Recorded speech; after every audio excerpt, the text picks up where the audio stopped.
Pero por eso mismo decía que el parcial es o el miércoles o el viernes de la otra semana, dependiendo de eso, de si hay algún paro o no. Disculpen, a mí me gustaría que cuando ya tengan definido si es el miércoles o el viernes, porque yo tengo que cumplir con los plazos estipulados en el trabajo para poderme pedir el día. No lo puedo hacer de un día al otro. Pero como ves, Victoria, no depende de nosotros, depende de si hay un paro o no hay un paro, porque si hay un paro se nos atrasa una clase, entonces hay que pasarlo para el día inmediatamente siguiente. Y una consulta, ¿no se podría ya fijar de una el 16? Sí, claro, eso iba a decir yo también, el viernes, y ya queda como fecha definitiva. Es que muchos no quieren porque les coincide con otro parcial. ¿Cuándo les coincide el 16 o...? El 16, yo por ejemplo tengo responsabilidad y hay un montón que también tienen. A mí me pasa lo mismo, profe, también tengo el 16 otro. Bueno, por eso entonces la idea sería de poder, o sea, de no haber inconvenientes con los paros, poder hacerlo el parcial el 14, si le entendí bien al profesor. ¿Ah? Y bueno, en el caso, en la eventualidad de que esto se atrase por el paro, que efectivamente se haga, ahí no tendríamos más remedio que hacerlo el 16.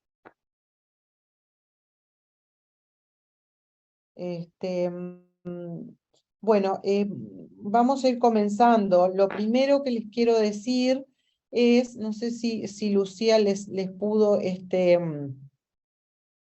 les pudo subir el afiche del seminario. Veo que no, lo voy a buscar a ver si yo lo encuentro, que no sé si lo tengo por acá.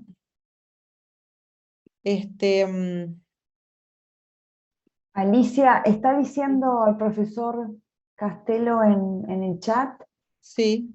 que si no hay paro el miércoles próximo, el parcial sería el otro miércoles. Si no hay paro el miércoles, claro, si no hay paro el miércoles, el próximo parcial sería el otro miércoles. O sea, claro. Si este miércoles 7 no hay paro, entonces el miércoles siguiente es el parcial. Exacto, Si el este 14. miércoles 7 hay paro, entonces el viernes 16 sería el parcial. Eso quedamos así, que no depende de nosotros, depende, digamos, de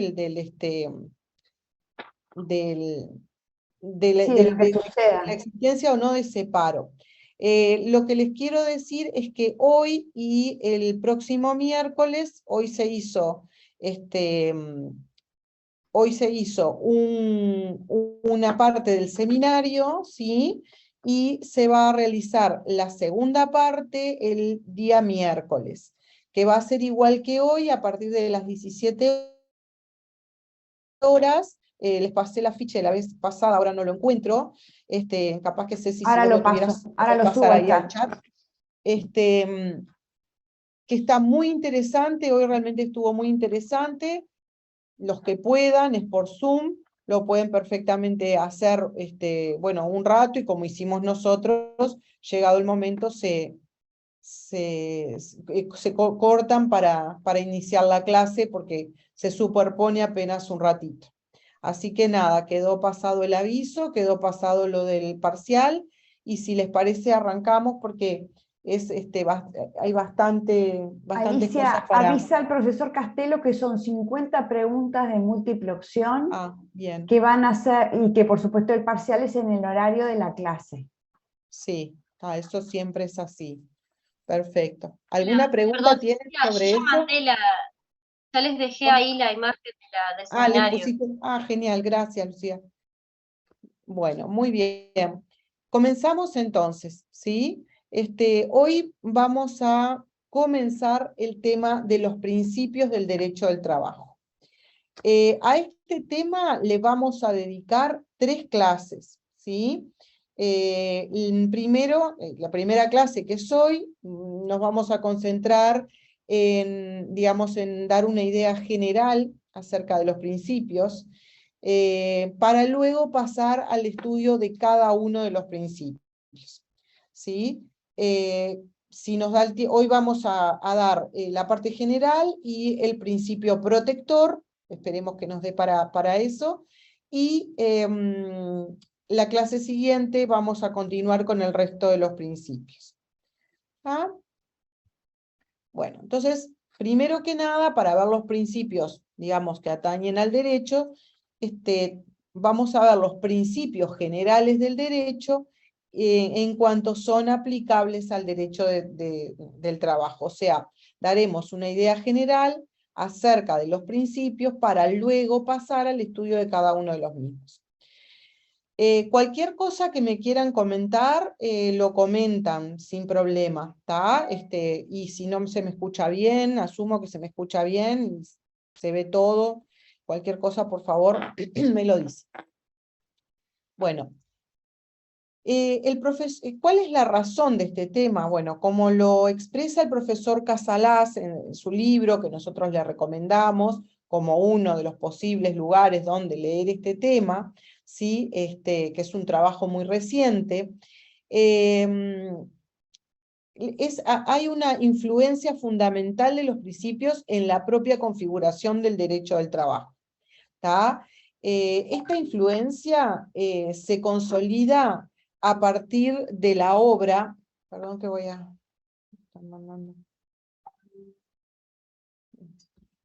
a partir de la obra del profesor Américo Pla Rodríguez, cuyo título, que también en la clase anterior les comenté, a ver si lo tengo por acá, se los muestro, justamente es Los principios, ¿se ve ahí? Sí, ¿Se ve? Sí, Los principios del derecho, sí, bien. Los principios del derecho del trabajo, ¿sí? Como además comenta Casalás en su libro, se trata de la máxima elaboración, o por lo menos a consideración de Casalás, la máxima elaboración del derecho del trabajo en América Latina, ¿tá? Este libro, ¿sí? En especial en el Río de la Plata, bueno, y Brasil, ¿sí? Bueno, entonces, además, el profesor Casalás dice que fue tanta la repercusión que tuvo este trabajo de Pla, ¿sí? Sobre los principios, que Mario Ackerman, argentino, un doctrino argentino, le atribuye a esa gran repercusión que tuvo este trabajo la falta de desarrollo del tema por parte de otros doctrinos. O sea, fue tan abarcativo y tan excelente este trabajo de Pla que, digamos, no dio lugar a que otros opinaran, ¿sí?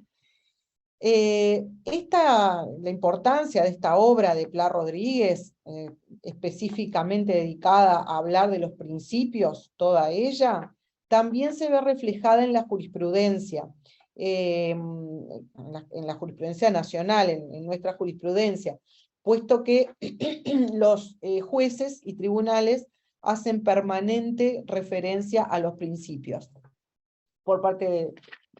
Y citan específicamente, les voy a pedir perdón porque no estoy muy bien de la garganta, citan específicamente a Pla, ¿sí? En cuanto a los principios generales del derecho, ¿sí? Y los principios del derecho del trabajo, Mario Ackerman dice que los principios generales del derecho no tienen una identidad conceptual, que tampoco tienen una relación de género a especie con los principios del derecho al trabajo que sí lo tienen. Pido perdón.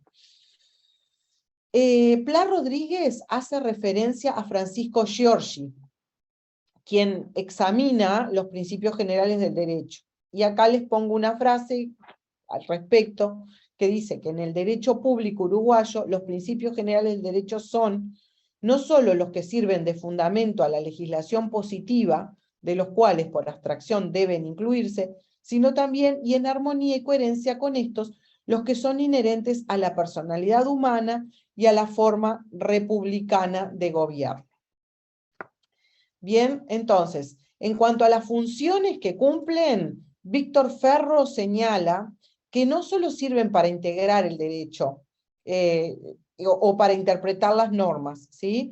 Sino que también sirven para inspirarlas a las normas.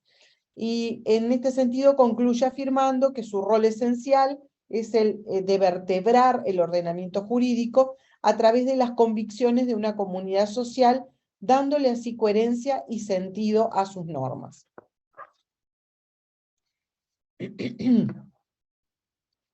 Los principios generales han sido recogidos en nuestro sistema jurídico para atribuirles una función importante como fuente subsidiaria del derecho. Es así que en este sentido tenemos el artículo 16 del Código Civil, que justamente expresa esto. Dice, cuando ocurra un negocio civil que no pueda resolverse por palabras ni por el espíritu de la ley de la materia, se acudirá a los fundamentos de las leyes análogas y si todavía subsistiere la duda, se recurrirá a los principios generales del derecho y a las doctrinas más recibidas, consideradas las circunstancias del caso. También debe tenerse presente en este mismo sentido el artículo 332 de la Constitución de la República, que reza que los preceptos de la presente Constitución, que reconocen derechos a los individuos, así como los que atribuyen facultades e imponen deberes a las autoridades públicas, no dejarán de aplicarse por falta de la reglamentación respectiva, sino que ésta será suplida recurriendo a los fundamentos de las leyes análogas, a los principios generales del derecho y a las doctrinas más admitidas. Estas disposiciones, cabe decir que están inspiradas en el Código Civil Napoleónico, ¿sí? Los principios generales no se pueden identificar con los principios propios de una disciplina, ¿ok? El propio, digamos, calificativo de generales está indicando justamente esa nota de amplitud, esa generalidad, ¿sí? Que debería ser comprensiva de todas las ramas, a todas las ramas del derecho, a ser extensiva y aplicable también a todas las ramas del derecho. ¿Hasta acá vamos bien, chiquilines? Sí, profe. Sí, profe. No sé, capaz que esto de los principios generales ya también lo vieron en alguna otra materia, y bueno, es por ese lado. Por tanto, cuando nosotros nos estamos refiriendo a los principios del derecho del trabajo, en ese caso estamos hablando de los que se aplican solo específicamente a nuestra rama, ¿sí? Al derecho del trabajo, no a otras ramas, sino a esta. Por tanto, cuando hablamos de esto, no nos referimos a los principios generales del derecho, ni tampoco inversamente, cuando hablamos de los principios generales del derecho, no nos estamos refiriendo a los principios del derecho del trabajo. Entonces, ahora lo que deberíamos un poco dilucidar o entender es cuál es la relación, cuál es el vínculo que existe entre los principios generales del derecho y los principios del derecho del trabajo, puesto que este tema ha sido, digamos, polémico, ha generado diferentes opiniones, ¿sí? En este sentido, Giorgi, por ejemplo, apoya la tesis de Pérez Botija, para que los vengan cómo se escriben y demás, ¿tá? Y ellos son los principios del derecho del trabajo en la materia, en la doctrina, por sobre los principios generales. ¿En qué se apoyan para decir esto? En el artículo 16 del Código Civil que ya vimos, ¿tá? En cuanto regula, este artículo regula la integración y se refiere expresamente, como vimos, a, si quieren lo vemos de vuelta, a la materia. Vieron que dice el espíritu de la ley de la materia, ¿sí? Entonces ahí se está refiriendo a la insuficiencia expresamente hablando de la materia. Por lo tanto, está aludiendo expresamente a la norma que por su especialidad se regula esa materia. ¿Ok? Bien. Entonces, como primer paso excluyente, ¿tá? Tanto de los principios generales como de las doctrinas más recibidas, impone recurrir al fundamento de las leyes análogas, ¿ah? Lo que obviamente debe buscarse primero que nada en las normas de las leyes de la materia, ¿sí? Por lo tanto, nos estamos refiriendo a las leyes del derecho del trabajo. Si aún subsiste duda, hay que recurrir en igualdad de condiciones a los principios generales y a las doctrinas más recibidas, siempre hablando de la materia, o sea, de los principios del derecho del trabajo. ¿Bien? Bueno, sigamos.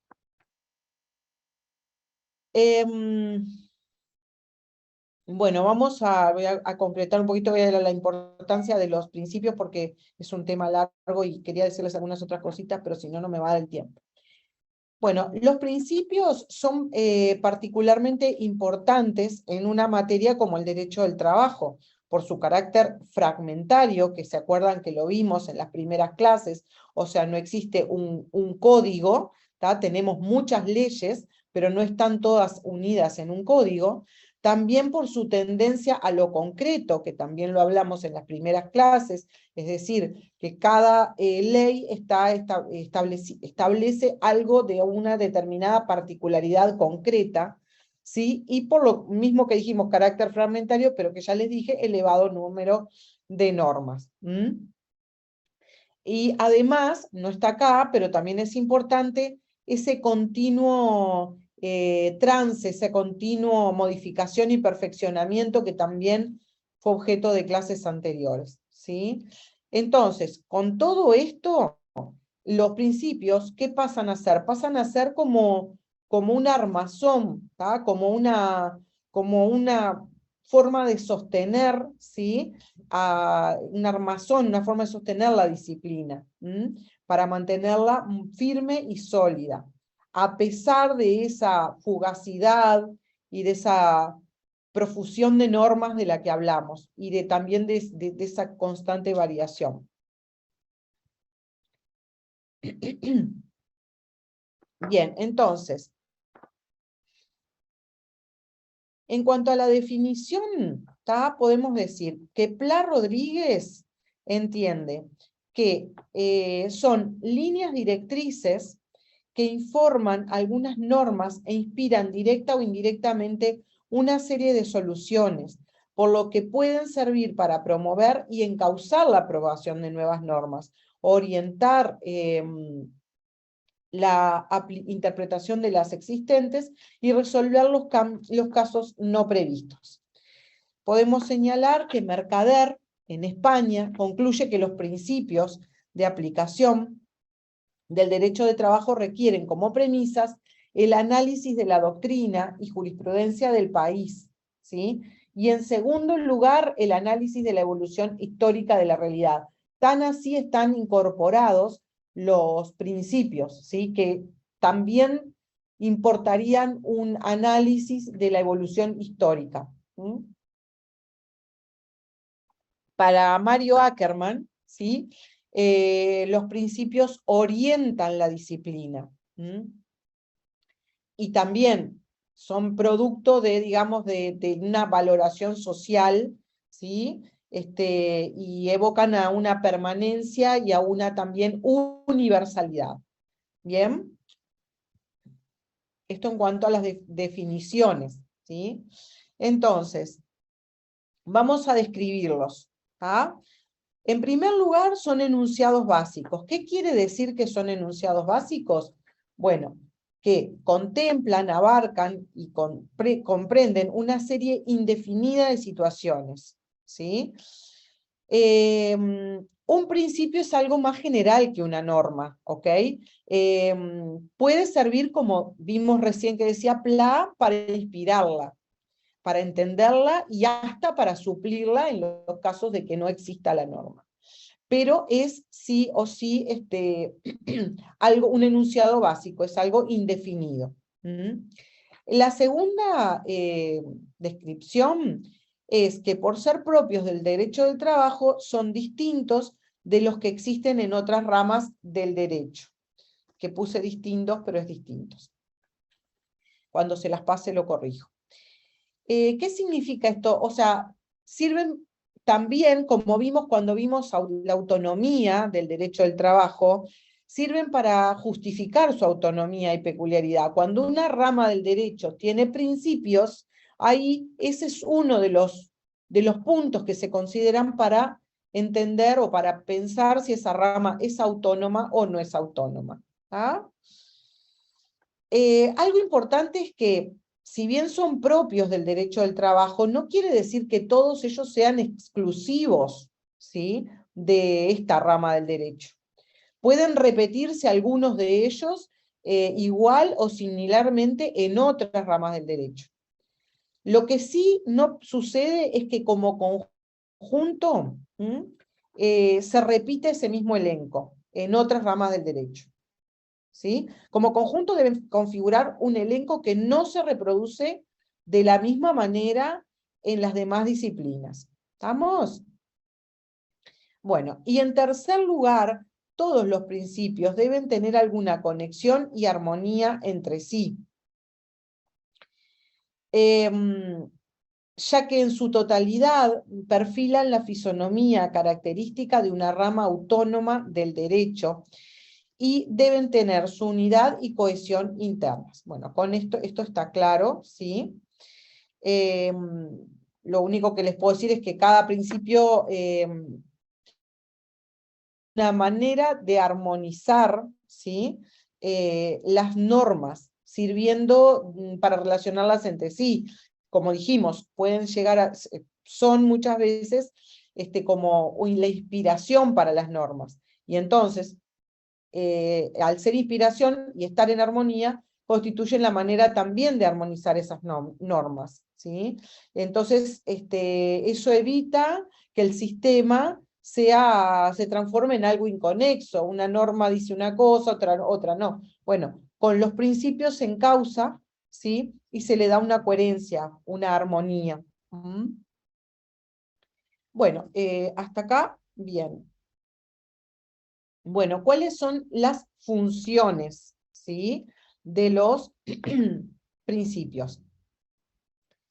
Según De Castro, que es un doctrino, los principios cumplen una triple misión, ¿sí?, informadora, normativa e interpretadora. Y cuando decimos informadora, ¿a qué nos referimos? Bueno, nos referimos a que los principios inspiran al legislador, que ya lo dijimos recién, y sirven como fundamento del ordenamiento jurídico, como punto de partida, ¿sí?, para el desarrollo del sistema normativo laboral. En cuanto a la función normativa, actúan como fuente supletoria, lo que vimos recién del artículo 16, en caso de ausencia de ley. Es un medio, es una forma de integrar el derecho. Y también normativa por cuanto cuando se da esta situación de integrar el derecho, orientan la actividad del juez, ¿sí? Ante ausencia de normas expresas, los jueces aplican los principios para solucionar casos concretos. Y en cuanto a función interpretadora, bueno, como lo dice la palabra, o sea, operan como criterio orientador tanto para el juez como para los otros operadores jurídicos. Va marcando un camino, un trillo para los distintos operadores del derecho en el sentido en cómo deben interpretarse las normas aplicables. Bueno, la significación. Una cosa que me parece que me gustaría decirles antes, porque hay una discusión, ¿sí? Por las dudas, pero no sé si lo puse después, pero se los voy a decir ahora. La pregunta es si los principios cumplen o no cumplen una función normativa, ¿sí? Podría entenderse que sí, que se les puede llegar a cumplir, digamos, a dar una función normativa, teniendo en consideración el artículo 16 del Código Civil. Porque el artículo 16 justamente manda acudir en caso de falta de normas a los fundamentos de las leyes análogas y como recién vimos, si aún subsiste la duda, si aún existe la duda, se ocurrirá a los principios generales del derecho, a las doctrinas más recibidas, consideradas las circunstancias, y como vimos, de la materia. ¿Tá? Entonces, ahí hay un punto a pensar. Bueno, en cuanto a la significación, los principios del derecho del trabajo constituyen el fundamento del ordenamiento jurídico del trabajo, por lo que no puede haber contradicción entre ellos y los preceptos legales, ¿sí? Los principios, como en todas las ramas, están por encima del derecho positivo. Y le sirven a este de inspiración, pero no se pueden independizar de él, ¿sí? Tiene que haber, debe haber una influencia, un traspaso, una influencia mutua, ¿sí? Entre las normas vigentes y los principios informadores, ¿sí? La repercusión en este caso es recíproca, o sea, se retroalimentan. Levantó la mano, creo, si no vi mal, un compañero. Sí, yo, profesora. No, voy a hacer Federico. una reflexión nada más, que Sí. me parece una concepción muy naturalista. Sí, sí, sí, lo es. Bueno, bueno, entonces acá pongo algo que dijo Covielo, que es que los principios generales del derecho son los fundamentales de la misma legislación positiva, que no se encuentran escritos en ninguna ley, pero que son los presupuestos lógicos necesarios de las distintas normas legislativas, de los cuales, en fuerza de la abstracción, se deben deducir exclusivamente. Pueden ser, de hecho, principios racionales superiores de ética social y también principios de derecho romano y universalmente admitidos por la doctrina, pero tienen valor no porque son puramente racionales, éticos o de derecho romano o científico, sino porque han informado efectivamente el sistema positivo de nuestro derecho y llegado a ser, de este modo, principios de derecho positivo vigente, ¿sí? En este sentido, también Carneluti ratifica esta misma idea, ¿sí? Y expresa, lo tenía por acá anotado, porque no lo agregué, y expresa que los principios generales del derecho no son algo que exista fuera, sino dentro del mismo derecho. Escrito, ya que derivan de las normas establecidas. Se encuentran dentro del derecho escrito como el alcohol dentro del vino, dice él. Son el espíritu o la esencia de la ley. Bueno, el ejemplo está lindo con el vino para esta hora, ¿no? Bueno, entonces ahora vamos a pasar a la clasificación, ¿sí? De estos. Según esta clasificación la realiza Eugenio Pérez Botija, ¿sí? Y distingue los principios en principios políticos y principios jurídicos, ¿sí? Y en cuanto a los principios políticos, él dice que son mucho más contingentes en cuanto que dependen directamente de las circunstancias históricas y geográficas. En otras palabras, o en otra forma de decirlo, dependen de la realidad política, ¿tá? Esa realidad política, por definición, es cambiante. Pero los principios, a diferencia de esa realidad política que es cambiante, pueden ser mucho más estables y mucho más universales, ¿sí? Porque derivan de la naturaleza propia del derecho laboral, y se mantienen a través del tiempo y del espacio, ¿sí? Y por otro lado tenemos los principios jurídicos, ¿sí? Que son criterios formales, aplicables en cualquier circunstancia de lugar y de tiempo.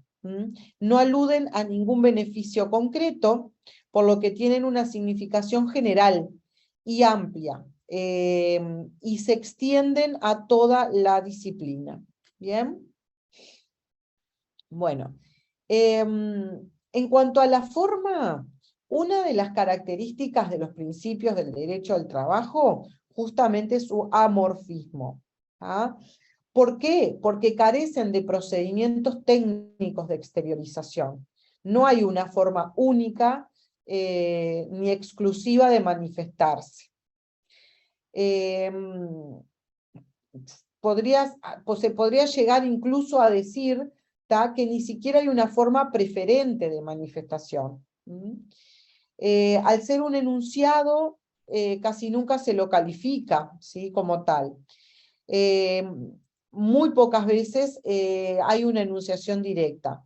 Muchas veces esa enunciación puede ser parcial o solamente el presupuesto del principio, ¿tá? Lo que implica afirmar que el principio no puede estar formalmente formulado, ¿tá? Bueno, en la historia, digamos, se enseña que la concreción en la ley les quita fecundidad. Eso es lo que muchas veces se ha señalado. Bueno, también en muchas reglamentaciones de muchos países se expresa, como en la nuestra, ¿sí? La existencia de los principios. Bien. Después, en cuanto a la formación, sí. Yo no entendí lo del amorfismo, ¿se me lo puedes explicar de nuevo? Sí, cómo no, por supuesto. Quiere decir que no hay características o procedimientos técnicos de exteriorización, o sea, no es que frente a tal situación se exteriorizan de tal manera los principios, ¿sí? Depende de la circunstancia, pueden ser utilizados por los operadores jurídicos, como dijimos, por los jueces en sus sentencias, pero de forma totalmente no regulada, o sea, de forma sin un procedimiento técnico. Eso fue básicamente lo que quise plantearles. No sé si ahí quedó claro. Sí, profe, gracias. Bien, perfecto. Entonces seguimos adelante con la formación, ¿sí? El hecho de lo que vimos antes, digamos que no tienen una forma determinada, es lo que acabamos de ver hace un minuto, le da una gran relatividad, digamos, a la formación, porque no hay un sello que los identifique o los individualice, no hay algo que diga, esto es un principio, ¿sí? No sirve de nada ponerle un rótulo de principio o darle una denominación, porque lo que importa es la realidad de las cosas. O sea, que se trate de principios auténticos, de que estén reconocidos como tales. Entonces yo mañana puedo inventarme un principio, bueno, ahora existe el principio de, yo qué sé, de algo, y le pongo nombre, pero si eso no está, digamos, realmente involucrado en la realidad, digamos, no es auténtico, entonces no va a prosperar, ¿sí?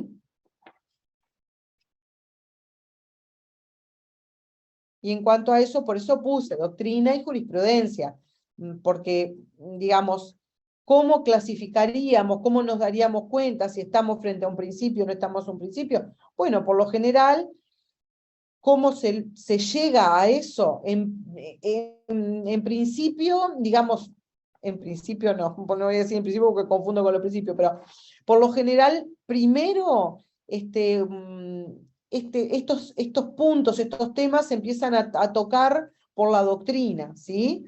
Lo va proponiendo la doctrina va proponiendo un principio, y luego se consagra en la jurisprudencia, ¿tá? También, no de manera formal, sino de manera práctica, o sea, en forma implícita. Los jueces comienzan a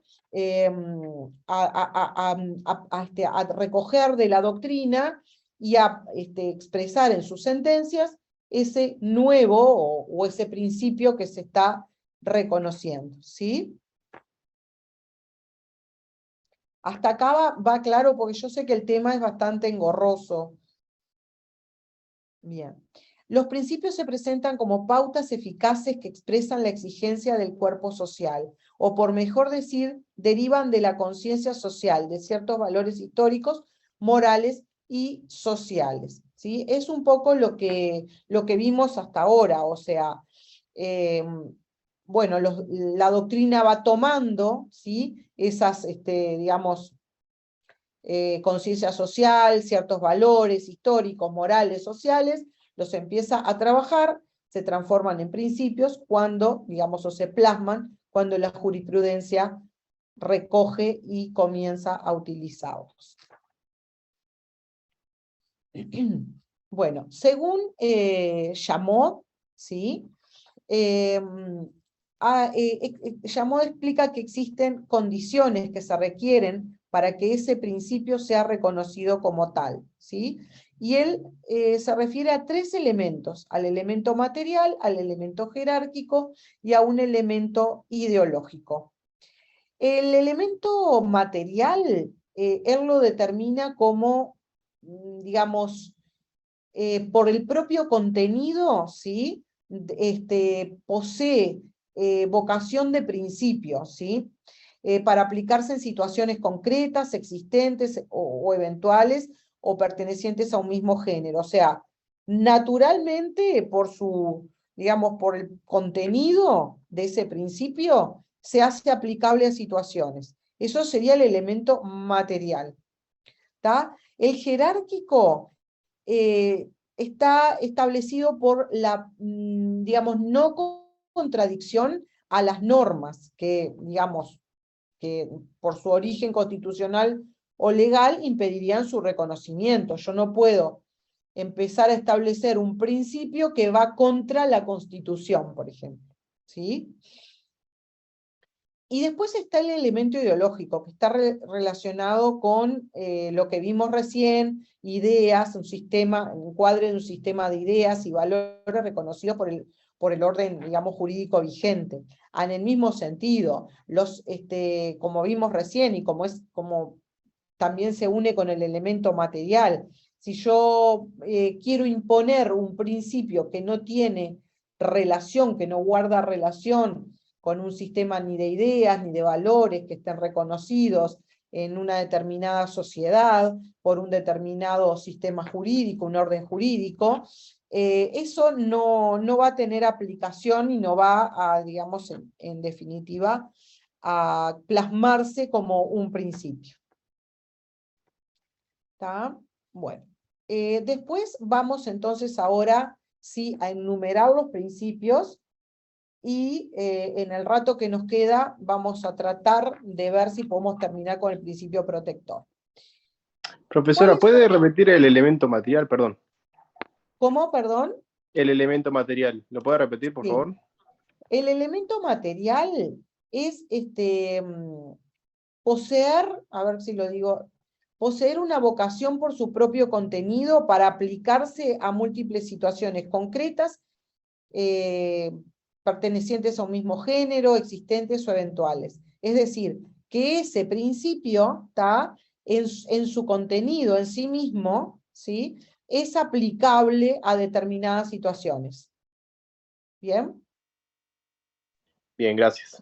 Quizás ahora, cuando empecemos a hablar un poco de los principios, ustedes van a poder ver todo esto que es muy teórico y bastante aburrido, lo sé, perdón, pero hay que hacerlo, en la práctica digamos, de los principios. Bueno, en cuanto a la enumeración de los principios, estos principios, bueno, como vimos recién en el libro de Principios del Derecho del Trabajo de Pla Rodríguez, él tomó una serie de, digamos, los enumeró y estableció una serie de principios. Luego, en ediciones más recientes, agregó principios, ¿sí? Que nosotros luego los vemos como otros principios, que, bueno, que están, digamos, que pueden ser el principio de buena fe, de razonabilidad y de no discriminación, de igualdad, no discriminación, que es lo que va a tratar en la clase correspondiente Lucía Garmendia, ¿sí? Bien, entonces los principios que enumera son el principio protector en sus 3 reglas, que son la regla indubio pro operario, la de la aplicación de la norma más favorable y la condición más beneficiosa. Ese es el principio protector. Después tenemos el principio de la irrenunciabilidad de los derechos, tenemos el principio de la continuidad de la relación laboral, el principio de la primacía de la realidad, el principio de razonabilidad, buena fe y no discriminación. ¿Bien? Como dijimos, no hay una taxatividad en los principios, ¿sí? Se van reconociendo, pueden cambiar, pueden modificarse, y pueden agregarse o quitarse. Respecto a la relevancia de estos principios, rescaté esta frase de Mario Pasco, o este pedacito de sus libros, que dice que el que destaca como principio supremo, ¿por qué? Porque, a ver, voy un poquito antes, les mostré acá una serie de principios. Hay quienes opinan que hay algunos principios más relevantes que otros, y otros que son todos iguales. Y hay también quien opina que el principio protector es el principio rector, es el esqueleto, y que los demás principios dependen del principio protector. ¿Está? En este sentido, Mario Pasco dice que el que destaca como principio supremo es el tuitivo o de protección, que tiene su origen y explica su necesidad en la desigualdad inherente a la relación de trabajo, que determina que se haya una parte fuerte, o sea, el empleador, y otra parte débil, el trabajador. Llega al punto de que muchos otros principios pueden ser asumidos como formas complementarias de aquel. Bien, o sea que Mario Pasco es de esta idea, ¿sí? Y después puse la opinión de Alejandro Castelo en un artículo de una revista que no recuerdo ahora, pero después les va a venir toda la bibliografía cuando les pase los PPTs, que dice que algunos principios han sido relevantes para el derecho de trabajo en una determinada etapa de su desarrollo, o sirven para ofrecer soluciones prácticas que ayudan a mejorar la protección del trabajador. Y que existen otros principios que son vitales para la existencia misma de esta rama del derecho, ya que su vigencia no depende del tiempo ni del espacio, del grado de desarrollo económico, político, social o cultural de cada país, sino solamente de que exista trabajo humano dependiente. Vieron que hay una diferencia entre una posición y la otra. Para Mario Pasco, el principio protector es el inherente a la relación de trabajo por la desigualdad que existe, que ahora después lo vamos a ver, y los demás incluso serían asumidos como forma complementaria de aquel, los demás principios.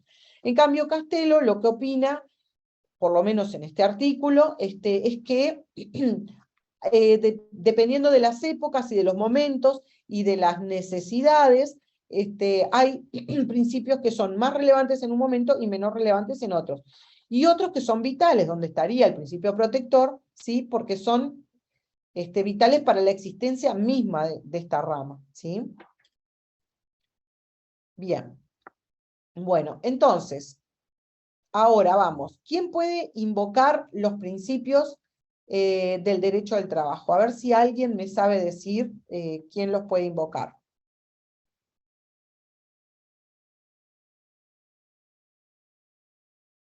Bueno, parecería que nadie.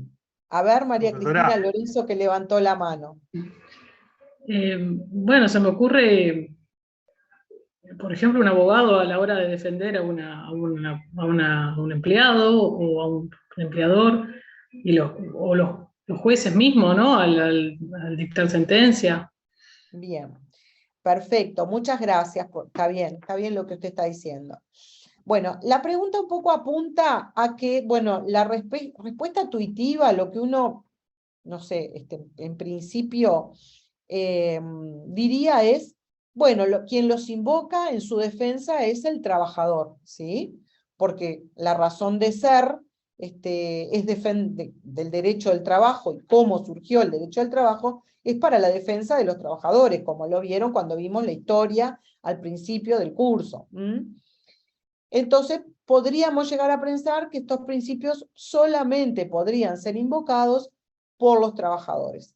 Pero si nos ponemos, digamos, a pensar un poquito más, o sea, más en detenimiento, esta idea es un poquito más compleja, ¿sí? Y acá hay que un poco hacer digamos, una disquisición y separar los principios que derivan de la idea protectora, ¿tá?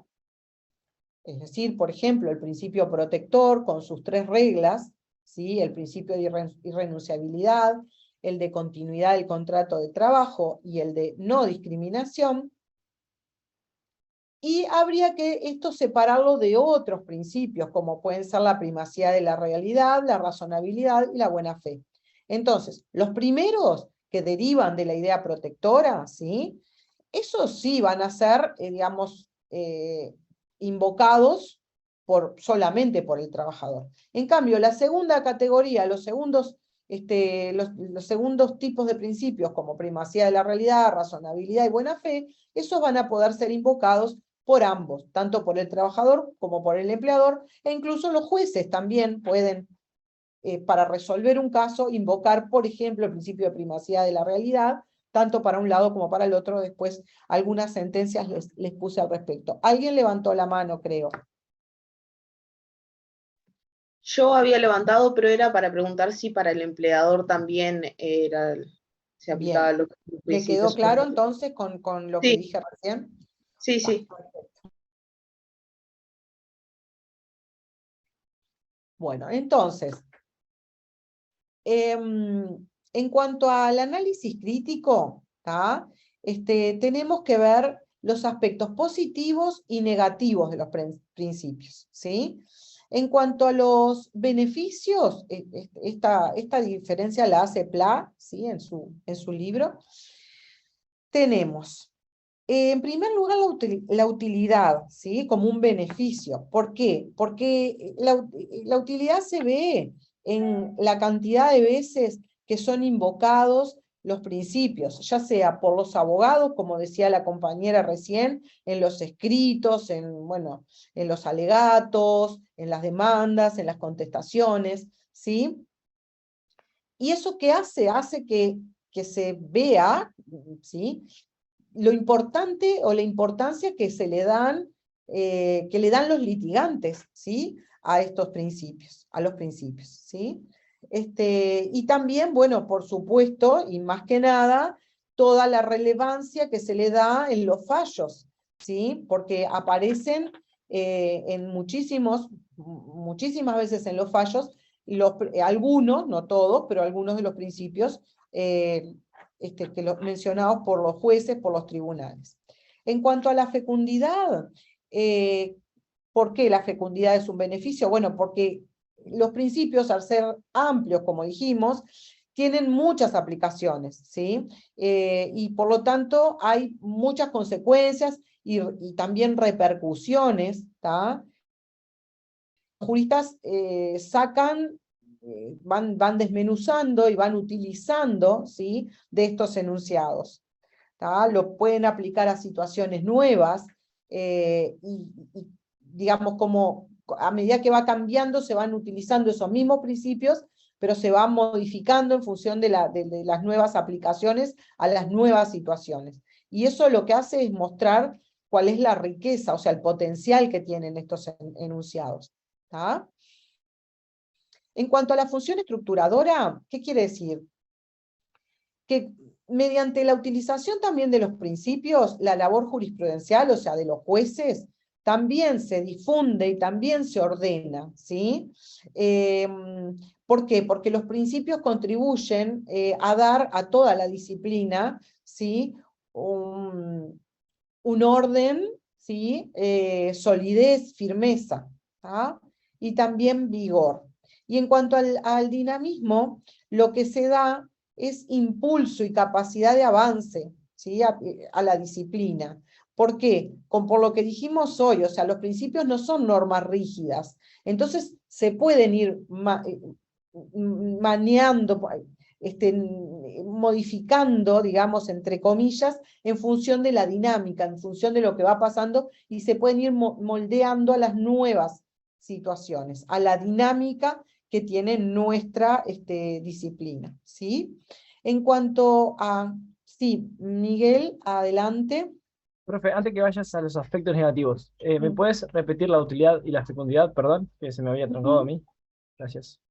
Sí, cómo no. La utilidad justamente está dada en lo que dijimos hoy, o sea, en cuanto se usan, en el uso, en que los abogados lo usan cuando hacen sus escritos, hacen una demanda y ponen en virtud del principio de la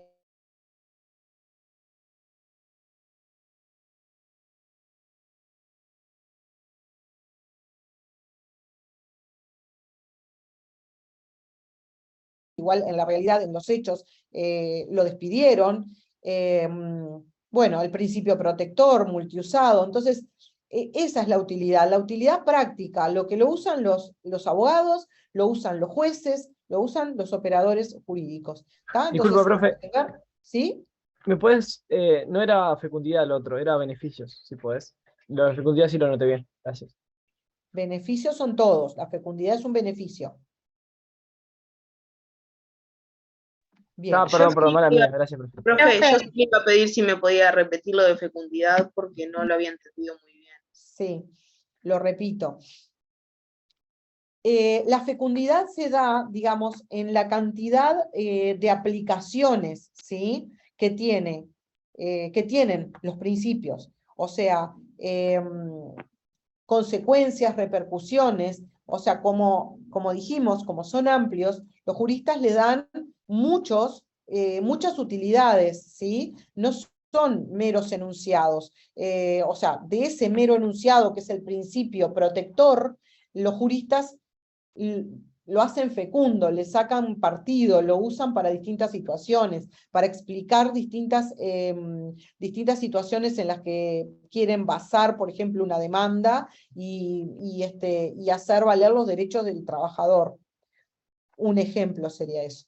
Entonces, lo que tienen es un gran potencial. Se pueden, digamos, usar para distintas situaciones. Y en cuanto a eso es que son fecundos. ¿Sí? Bueno, seguimos. Perfecto, entonces. Gracias. Bien. Seguimos con los negativos entonces, ¿sí? Los vamos rapidito, así le metemos un poco. Entonces, alusión al principio sin profundizar ni justificar la mención, ¿tá? Ese es un aspecto negativo que muchas veces se aludo a tal principio, pero no digo por qué, ni en qué circunstancia, y pérdida del rigor en cuanto al derecho laboral, ¿tá? ¿Qué significa esto? Que la aplicación de los principios no tiene una, digamos, no es un aparato de precisión, no es exacto, no es una ciencia exacta, ¿tá? Tienen amplitud, plasticidad, por lo mismo que dijimos antes, la fecundidad, la utilidad. Fecundidad, ¿por qué? Porque esa plasticidad hace que se puedan utilizar, plasticidad, elasticidad, en distintas situaciones, ¿tá? Eso no quiere decir, ¿tá?, que no tengan límites ni seriedad, que se pueda aplicar para cualquier cosa, que se pueda estirar y poner en cualquier lado. De hecho, muchas veces los abogados hacemos eso, o hacen eso, de basarse en tal o cual principio, y son los propios jueces que dicen, no, hasta acá no llega esto, ¿tá? Entonces, hay ciertos parámetros. Existen, pero son elásticos. Bien, en cuanto a su aplicación al derecho colectivo, ¿tá?, esto no lo vamos a ver, lo único que les voy a decir es que bueno, que son válidos para el derecho colectivo, porque se aplican a toda la, digamos, la disciplina. La pregunta es si son aplicables al derecho colectivo o solo al derecho individual. La respuesta es sí. ¿Estamos? Bueno, y en cuanto a la globalización, que se los puse aquí, no voy a entrar mucho en el tema porque, bueno, no tenemos mucho tiempo, pero sí no quiero dejar de comentarles, ¿tá?, que bueno, que la globalización, que es un fenómeno universal de la economía, ¿tá?, preponderante en este siglo, especialmente Pla Rodríguez menciona esto. Entonces, cuando se habla de globalización, casi siempre se habla de rasgos más característicos de nuestra época y consiste en la eliminación de los sistemas protectores, ¿tá?, de la producción de cada país para impulsar el libre comercio. en todo el universo, o sea, y esto está beneficiado, digamos, por el avance tecnológico, las comunicaciones, los transportes. En este punto, Pla Rodríguez examina todos los argumentos a favor, en contra, y con lo que concluye es que los principios tienen la suficiente amplitud y la suficiente elasticidad como para aplicarse a diferentes situaciones, ¿está? Que esto justamente los diferencia de las normas, que serían aplicables solamente a determinado contexto o país, ¿está? Y según el maestro, ¿sí? Según Pla Rodríguez, el derecho del trabajo no cambia ni su realidad, ni su razón de ser, ni sus líneas directrices, por lo cual él entiende que no se deben modificar, digamos, los principios o abandonarlos en razón de la globalización. Voy ahora a dejar de compartir para compartir el nuevo PPT.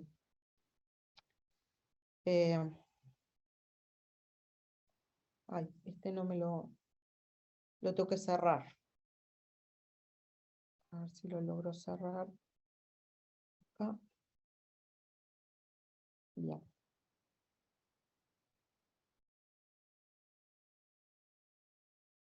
Y vamos a arrancar con el principio protector. ¿Bien? Bueno, el principio protector refiere, como les pongo ahí, al criterio fundamental que orienta el derecho del trabajo, ¿tá? Ya que en lugar de inspirarse en un propósito de igualdad, responde al objetivo de establecer un amparo referente a una de las partes, al trabajador, ¿tá? Bueno, acá es importante lo que vimos ya, pero que lo vamos a reiterar, que mientras que en el derecho común, ¿tá? La preocupación, derecho común llamemos al derecho civil, ¿sí? La preocupación constante parece ser siempre asegurar la paridad jurídica, ¿tá? Entre los contratantes, ¿sí? O sea, la igualdad en el contrato. En el derecho laboral, la preocupación central no es esa, ¿sí? La preocupación central es proteger a una de las partes, ¿tá? Y lograr, mediante esa protección, una igualdad, sustitutiva y real entre las partes, porque, o sea, se entiende que no hay una igualdad real entre las partes, y por tanto, por este mecanismo se pretende lograr esa igualdad. Pérez levantó la mano. Sí, claro, porque el fundamento del principio protector está vinculado a la razón de ser del derecho laboral. Como el legislador no pudo mantener la ficción de una igualdad existente entre las partes del contrato, trató de compensar la desigualdad económica que es desfavorable al trabajador con una protección jurídica que sea favorable a él. Porque el derecho laboral lo que hace es tratar de nivelar esas desigualdades. Y el razonamiento que fundamenta todo esto es, como decía el profesor Couture, que la forma o el procedimiento de arreglar las desigualdades es creando otras desigualdades. Bien, muy bien, perfecto, eso mismo, exacto. Bueno, en cuanto a la denominación, hay autores como por ejemplo Mario Ackerman en Argentina, que esto lo expresa en su libro Casalás, que entiende que la denominación más ajustada es principio de protección. Otros dicen principio tutelar, no quiero detenerme demasiado en esto. El artículo 53 de la Constitución habla de trabajo bajo la protección especial de la ley. Por lo tanto, para Pla, la denominación apropiada es la de principio protector, ¿sí? Principio protector porque evoca, digamos, la idea de tutelar la minoridad, según el profesor. Bueno, entonces ahora justamente lo que decía el compañero, que esto también lo expresa el profesor Pla, que el fundamento de este principio está ligado a la propia razón de ser del derecho del trabajo. ¿tá? Históricamente, bueno, lo que vimos antes, había personas en situación de desigualdad de poder y de resistencia económica, y esto que pasaba conducía a las distintas formas de explotación que ya vimos en la digamos, esta revolución industrial, muy abusivas, ustedes ya las vieron, no vamos a reiterar eso, y que fue lo que en definitiva dio lugar al inicio, al principio de toda esa ebullición que dio lugar al principio al derecho al trabajo. Entonces llega un momento que el legislador no puede mantener más esa ficción de una igualdad existente entre las partes en el contrato de trabajo, que era lo que se pretendía, por ejemplo, después de la Revolución Francesa y antes de la Revolución Industrial, o sea, que todos eran iguales y que por lo tanto podían, digamos, contratar en igualdad. Pero esto en realidad era una ficción, porque la parte débil, que es el trabajador, en la mayoría de los casos, no siempre, pero en la mayoría de los casos, no tiene la potestad de elegir digamos, las condiciones en las que va a trabajar. Entonces, se tendió a compensar, como dijo bien el compañero, esa desigualdad económica, con una protección jurídica favorable, ¿sí? Y acá tenemos justamente lo que decía el compañero, que es lo que decía Couture, ¿sí? Que el procedimiento lógico de corregir las desigualdades es el de crear otras desigualdades, ¿bien? La igualdad deja de ser el punto de partida del derecho para convertirse en meta o aspiración del orden jurídico, ¿sí? No se parte de la igualdad, se parte de la desigualdad para llegar a la igualdad. Bien, en cuanto al alcance, aceptado este principio como tal, corresponde, digamos, que efectuemos una serie de precisiones sobre su alcance. La primera es que no constituye un método especial de interpretación, sino un principio general que inspira todas las normas del derecho del trabajo y que debe ser tenido en cuenta en su aplicación, ¿sí? La peligrosidad que trae esto es la mala aplicación, ¿tá? ¿Por qué? Porque este principio de alguna forma se opone, o sí, colida un poco, con la seguridad jurídica, ¿tá? Porque cuando la aplicación supone, digamos, se puede traducir en la aplicación de normas que supongan una violación de lo que significa, o sea, su mala aplicación puede dar inseguridad jurídica, ¿sí? Bueno, pero aplicado correctamente y dentro de los márgenes adecuados, esto no tiene por qué conspirar contra esa seguridad jurídica, ¿tá? ¿Por qué? Porque este principio, como dijimos hoy, hace un rato, de todos los principios, no da derecho a hacer cualquier cosa, ¿tá? En nombre de la protección del trabajador, ni mucho menos a sustituir al creador de las normas. O sea, si existe una norma, se aplica la norma, ¿sí? Bien, quizás la norma sí, como dijimos al principio, va a estar inspirada en digamos, principio protector. Bien, pero existiendo la norma, se aplica la norma y esa es la que hay que aplicar. Bien, después, en cuanto a la consagración en el derecho positivo, no es necesario, o sea, no es necesario que se consagre en el derecho positivo, por lo que dijimos antes, por la propia naturaleza del principio, que lo sitúa por encima, como inspirador del derecho positivo, ¿tá? Por esa razón de ser inspirador, va a resultar, digamos, como orientador, como un paraguas de todo el conjunto de normas, porque el propósito que inspira las normas es la idea, digamos, central, o sea, que opera como razón de ser esencial, es la protección. ¿Bien? ¿Me expliqué? Porque lo hice un poco largo, pero creo que me expliqué. Bien, entonces, después, como la forma de recepción en el derecho positivo, puede ser de dos maneras, que se recepcione este principio en el derecho positivo? ¿Una sustantiva o instrumental? En forma sustantiva, ¿qué significa? ¿En qué consiste?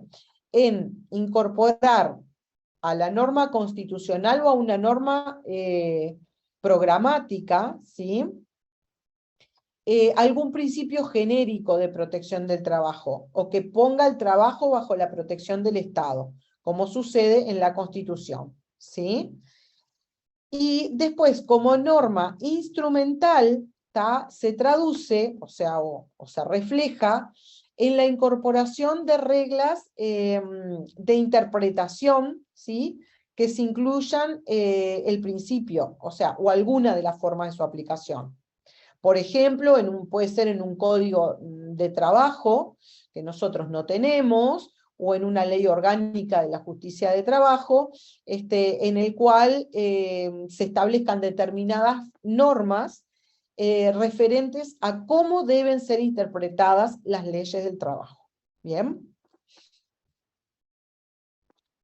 Bueno, entonces, en nuestro derecho, la incorporación en el derecho uruguayo es a través del artículo 53 de la Constitución, que dice que el trabajo está bajo la protección especial de la ley, ¿sí? Que está desde creo que era de 1934, pero no estoy segura. Bien, a través también del artículo 7 de la Constitución, que dice que los habitantes de la República tienen derecho a ser protegidos en el goce de su vida, honor, libertad y trabajo, y propiedad. Entonces ahí se reafirma la idea sustancial que inspira el derecho protector. ¿Bien? Bueno, ¿cómo pueden ser las formas de aplicación? Esto es re importante. Puede ser a través de 3 reglas, ¿sí? ¿Cómo se aplica el principio? A través de 3 reglas. La regla indubio pro operario, la regla de la norma más favorable y la regla de la condición más beneficiosa. Vamos a empezar por la regla indubio pro operario. Esto es el criterio que debe utilizar el juez o el intérprete para elegir entre varios sentidos posibles de una norma, aquel que sea más favorable al trabajador. Es decir, si yo tengo una norma que puede tener varios sentidos, en ese caso, el juez va a aplicar la que es el sentido más favorable al trabajador. ¿Bien? Si yo tengo una norma que es clara y que tiene un solo sentido, yo no voy a aplicar esto, porque a veces metemos en todos lados el principio protector y la regla indubio pro operario. No, si la norma es clara y dice algo claro, se va a aplicar la norma. Ahora, si la norma tiene varios sentidos, ¿sí? Ahí el juez o el intérprete, pero el juez en definitiva, va a elegir el sentido más favorable para el trabajador. Entonces, esto que les digo es lo que de alguna forma, a ver si lo puse acá, en esta, bien, lo puse acá. Una de las digamos, de las condiciones es cuando existe duda sobre el alcance de la norma legal, es lo que les dije recién. O sea, cuando realmente una norma es susceptible, o sea, puede ser interpretada de diversas maneras, cuando hay verdaderamente una duda. Y en relación con esto que yo les decía, si la norma es clara, no se trata acá de corregir la norma, ¿sí? Porque no nos gusta, porque nos parece que puede ser injusta para el trabajador. No, o sea, si hay una norma, esa regla no se puede modificar. Levantó alguien la mano, así que le doy la palabra. Sí, profesora. Es como cuando hoy hablamos del tema de los principios, cuando hay conflicto entre un principio general y el principio de derecho de trabajo. Ese es un ejemplo, porque este principio indubio pro operario contradice el principio general del derecho indubio pro editoris, del derecho privado. Bien, perfecto. Entonces, como dijimos, o sea, no es para cuando una norma no existe, no es para sustituir al encargado de dictarla, no es para apartarse del significado claro de la norma. ¿Bien? Y también hay que estar a la ratio legis, o sea, hay que estar al espíritu. Vieron que yo les puse ahí cuando no esté en pugna con la voluntad del legislador. ¿Tá? O sea, si la voluntad del legislador fue una, no se puede tampoco pasar por encima y aplicar la norma de indubio pro operario. Lo que les tiene que quedar claro de esto, que es de todo esto que dijimos, lo más importante, ¿tá? Es que ¿cuándo se aplica? Si se les pregunta en el parcial, ¿cuándo se aplica la regla indubio pro operario? La regla indubio pro operario se aplica cuando la ley tiene, la norma, la ley o cualquier otra norma, tiene varios sentidos posibles, entonces ahí se va a aplicar la que es más favorable al trabajador. ¿Les quedó grabado eso? ¿Sí? Bien, es eso. Bueno, entonces vamos a la segunda, ¿sí? Que es la regla de la norma más favorable, ¿sí? ¿Qué pasa? ¿Cuál es el caso? El caso es que hay más de una norma que se puede aplicar. No es el mismo caso del indubio pro operario. En el indubio pro operario había una sola norma aplicable, esa norma tenía distintas formas de poder ser interpretada. Acá no, acá hay varias normas, más de una norma. Entonces, ¿qué se debe hacer? Se debe de optar por la norma más favorable, ¿tá? Aunque por los criterios clásicos de jerarquía, ¿se acuerdan de la pirámide de Kelsen? No fuera la que tenga mayor jerarquía, ¿tá? Justamente Pla Rodríguez lo que entiende es que lo característico del derecho laboral es que cada una de esas normas enmarca niveles mínimos de protección. O sea, que nada impide, por ejemplo, que por encima de esos niveles se puedan ir aprobando otras normas que mejoren aquellos niveles. Les voy a poner un ejemplo. En una ley se marca un nivel mínimo de protección que es 20 días de licencia, ¿sí? Para cada trabajador. Entonces, pero por un convenio colectivo, se establece 30 días de licencia. Bueno, ¿qué se va a aplicar? Se va a aplicar, son dos normas, ¿sí? Que son aplicables a la licencia, ¿sí? Pero se va a aplicar ¿cuál? La más beneficiosa, o sea, la más favorable, que es la de 30 días, aun cuando la ley tenga un rango mayor, ¿sí? En la pirámide. ¿Claro? Bueno, bien, sigamos entonces. Sí, Arrascaeta que levantó la mano. Sí, profe, quería preguntarte, porque me dijiste cuando hay varias normas favorables, se aplica la más favorable, hay varias normas. Y te iba a preguntar cómo se elige eso, ¿lo tienen que plantear las partes o de oficio lo hace el juez?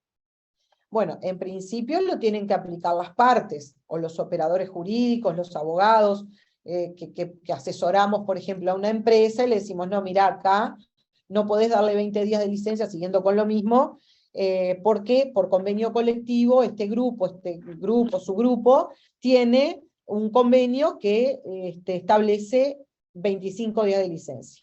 ¿Tá? Pero claro, si eso no se hizo, y si se le aplicó una norma que no es la más favorable, el trabajador siempre tiene la opción de iniciar las acciones que correspondan, y el juez va a ser el que va a determinar cuál es la norma que se aplique, ¿tá? Si realmente hay más de una norma aplicable, y bueno, y en ese caso, cuál es la más favorable para el trabajador. ¿Bien? Muchas gracias, profe. No, por nada. Bueno, entonces, esto también, como dijimos con respecto al otro, digamos, al otro ítem, tampoco es aplicable en cualquier circunstancia ni bajo cualquier situación. Tiene un límite, ¿tá? Que es, por ejemplo, cuando se aprueba una norma que expresamente establece su carácter inderogable o que marca un máximo de protección, ¿tá? El máximo va a ser tal de protección. Bueno, entonces en ese caso no se puede aplicar el principio, pues la norma está estableciendo cómo debe hacerse esa situación. ¿Cuáles son los problemas que plantea para Durán? ¿Tá? Primero, el del criterio, ¿sí? ¿cómo se establece cuál es la norma más favorable? Porque un criterio es que debe tenerse en cuenta la norma más favorable para la mayoría de los trabajadores y por sobre el beneficio de uno solo. Esto es que capaz que se resolvió por un convenio colectivo algo que la mayoría entiende que es más favorable, pero que para un trabajador él entiende que no le favorece. Pero no, ese trabajador va a estar igual inmerso en ese convenio colectivo y por tanto no va a poder decir, no, a mí no me apliquen el convenio, aplíquenme la ley porque para mí es más favorable. No, se tiene en cuenta la mayoría, ¿está? Y el otro problema es la unidad, o sea, de medida que se debe utilizar para establecer cuál es la norma más favorable. ¿Por qué? Porque puede haber una norma, ¿sí?, que tenga algunas disposiciones más favorables y otras no, ¿sí?, en la misma norma. Entonces aquí hay dos posiciones. Hay quienes entienden que debe ser comparadas en su conjunto, ¿tá?, esta norma y a ver cuál es la más favorable, y hay otra posición que establece que se puede extraer de cada una de las normas las disposiciones que sean más favorables, ¿sí? Y esta teoría se llamó, digamos, teoría de la acumulación. ¿Está? Sigamos adelante, que ya estamos terminando y estamos justitos. Bueno, en cuanto a la regla de la condición más beneficiosa, que es la tercera, ¿sí?, de las reglas, esta es el criterio, implica el criterio por el cual la aplicación de una nueva norma laboral nunca debe, digamos, servir para disminuir las condiciones más favorables en que pudiera hallarse un trabajador. ¿Bien? No podemos nunca, digamos, establecer una norma que disminuya las condiciones que tiene ese trabajador, ¿sí? En este caso supone la situación concreta, ¿tá?, anteriormente reconocida, y por tanto esa situación anteriormente reconocida y concreta debe ser respetada en la medida en que sea más favorable para el trabajador que la nueva norma que hay, digamos, que se debe aplicar. A ver si me explico. Si, por ejemplo, yo tengo una jornada laboral, no sé, de 5 horas diarias con un determinado salario, y después se hace un acuerdo, un convenio, lo que sea, que establezca que se va a hacer una jornada laboral de 8 horas por el mismo salario que yo tengo por 5, no van a poder aplicármelo a mí, porque a mí se me va a respetar, ¿tá?, la situación que tenía anterior, que era una condición, como dice la regla, más beneficiosa para mí. ¿Bien? ¿Se entendió?